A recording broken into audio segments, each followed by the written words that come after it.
SABC head of news, Phathiswa Magopeni's disciplinary hearing begins this morning. The South African National Editors Forum and the Campaign for Free Expression have had their request granted for the hearing to be held publicly. Magopeni is accused of bringing the public broadcaster into disrepute after an interdicted episode of the channel's special assignment program was aired.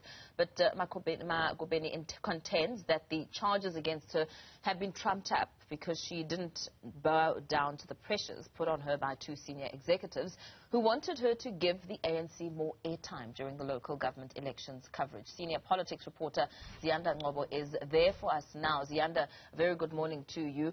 Paint a picture of what exactly is expected there today.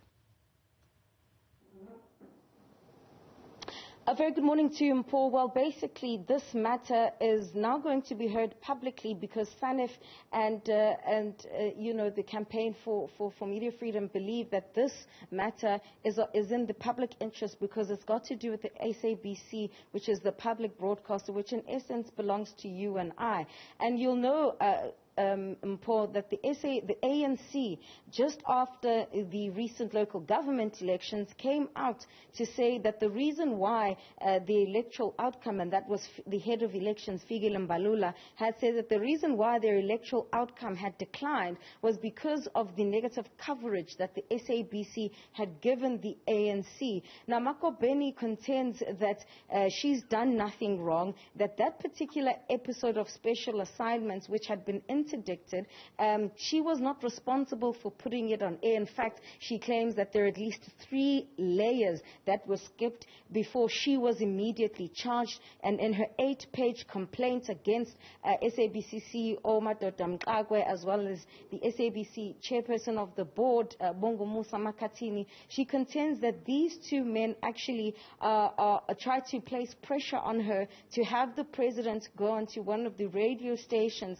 SABC radio stations in Limpopo in October, in the lead up to the local government elections. She says that the ANC has tried on numerous occasions to place undue pressure on the SABC news team to get more airtime in this regard, even though they had not been scheduled to do so.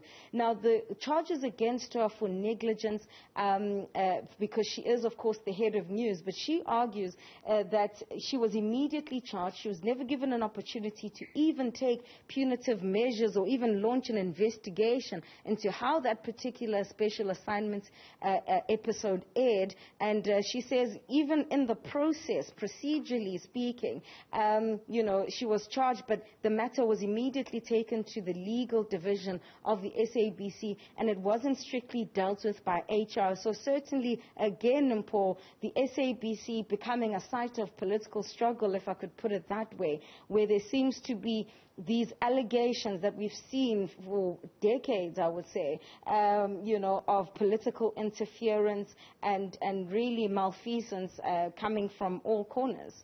Very well, Ziyanda. Let's leave it there for now. Our senior politics reporter, Ziyanda Ngcobo, bringing us the very latest there, ahead of that disciplinary hearing getting underway. Of course, we will dip in and out of it as soon as it gets underway.